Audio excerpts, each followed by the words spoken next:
Hola. Hola, hola, hola. ¿Escuchan ahí? ¿Funciona o no? Hola, hola, hola. Bueno, buenas noches. Gracias por la invitación acá a todos los organizadores y gracias a todos los que se han hecho presentes.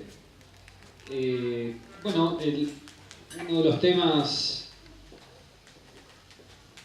por ahí que nos tocan hablar a nosotros ahora del tema de políticas públicas, no podía enmarcarlo en algo que el gobierno ha puesto en debate,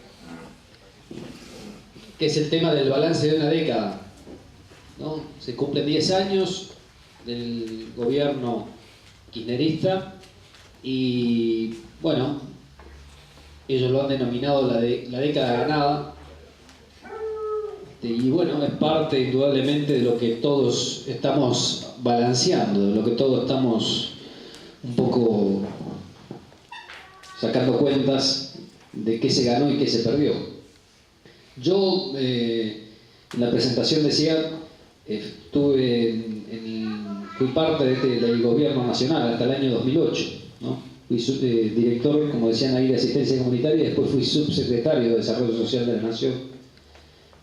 Indudablemente mi visión es de que este gobierno ha tenido cosas rescatables, cosas positivas que uno puede digamos valorar y cosas indudablemente que son negativas y que son, bueno, en el caso nuestro, los que nos motivaron a dejar el gobierno y a estar trabajando ahora en la construcción de una alternativa política. Yo creo que el gobierno kirchnerista tiene puntos de continuidad y puntos de rupturas con las políticas neoliberales que estuvieron antes del 2003, ¿no? Uno de los puntos que precisamente me plantearon que hablara es quizás, voy a empezar para no empezar por lo negativo siempre. Hoy en un reportaje con un medio que me preguntaba, tuve el mismo criterio, ¿qué cosas puede uno reivindicar de esta década? Indudablemente, una de las cosas que a mí más me satisfizo fue el tema de la renovación de una Corte Suprema.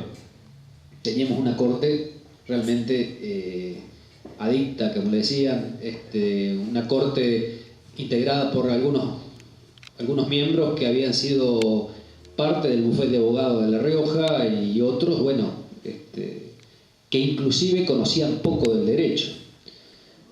Pasamos a tener una Corte Suprema con varios de sus integrantes, destacados juristas y también gente proba, ¿no? Gente que, digamos, honesta y, como dije antes, con conocimiento del derecho.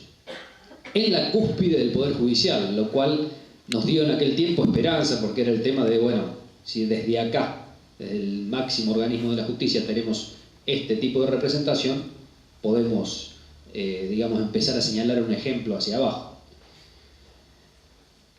Los hechos que han ocurrido estos días y en este último tiempo de reforma judicial, que es claramente un intento de maniatar el Poder Judicial, quizás uno de sus mejores logros lo están bastardeando, e inclusive enfrentándose con la misma Corte. Bueno, ha sido un gobierno también que hizo, digamos, sobre todo en sus primeros años, una política de descenso de la pobreza, ¿no? De los valores. Lo recibió en un nivel muy alto. Recordemos que había habido una devaluación del 300% con el dualdismo. O sea, fue una devaluación sin ningún tipo de contención para los sectores sociales. Había que salir de la convertibilidad, indudablemente, porque eso era inviable, pero por supuesto se hizo sin ningún tipo de contención, lo cual llevó a que la gente se sumergiera en la pobreza. Teníamos el 54,2% de pobres en el año, más o menos en octubre del 2002. Y este gobierno, en los primeros años sobre todo, bajó casi un 20% esos niveles y están hoy, desde hace ya bastante tiempo, estabilizados en un 25%, ¿no?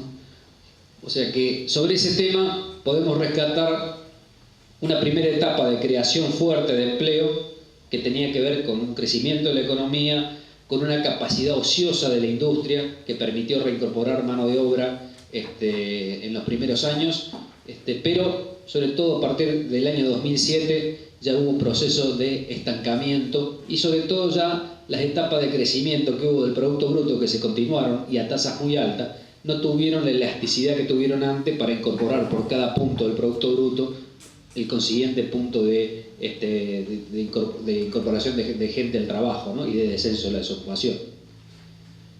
Entonces, la verdad que cuando uno hace un balance de 10 años de crecimiento a tasas de promedio de 9%, tener todavía 25% de los argentinos en la pobreza no es bueno, no puede ser malo. Lo digo, bueno, particularmente en mi caso, que vengo de una experiencia de trabajo en el tema social, y la verdad que hay una etapa muy valorable, pero hay otra parte que ya no es un problema social, tiene que ver con un modelo económico que en lugar de distribuir, concentró, y en lugar de desconcentrar, sobre todo en el terreno económico, avanzó en la concentración económica, y los resultados, indudablemente, los tenemos a la vista. Se ha incorporado el tema de la asignación por hijo, una gran conquista, un tema que veníamos planteando hace muchos años, que lo planteaba un gran marco de los partidos políticos del país. No era había bastante resistencia en el gobierno a ese tipo de cosas. Yo he hablado con Alicia Kirchner sobre ese punto y la respuesta concreta era, bueno, es todo el presupuesto del ministerio, tengo que cerrar el ministerio para poner eso, ¿no? Siempre la excusa la insuficiencia de fondos para eso, hasta que hubo una derrota política muy dura en el 2009 y las urgencias electorales y políticas determinaron a que en realidad había fondos en este país para dar respuesta a esto. Ahora, lo que ellos presentan como panacea de políticas públicas, el tema de la asignación por hijo, yo la verdad no lo veo así. Hoy, digamos, no sé cuándo va a incorporarse ahora con el aumento, pero que se ha dado recientemente, pero hasta hoy lo que están percibiendo las personas de asignación por hijo en promedio son las familias 700 pesos. Y la verdad que con 700 pesos, después de 10 años de gobierno, la verdad que si ese es el argumento del progresismo para salir de la pobreza, estamos mal. Estamos mal. En realidad, la persistencia de este tipo de política es la decisión de tener políticas compensatorias, es decir, seguir generando una distribución desigual de la riqueza y compensar a los pobres con ese tipo de cosas. Nosotros, indudablemente, no podemos compartir eso. Nosotros queremos, efectivamente, que la gente no necesite más de subsidios, ni del asistencialismo en el que ha derivado la política social de este gobierno. Y bueno, yendo al punto por ahí que me plantearon que hablase, creo que es uno de los puntos precisamente en los que menos ha habido de ruptura con las políticas anteriores menemistas y neoliberales, que es el tema del transporte. En el tema del caso de los transportes de pasajeros,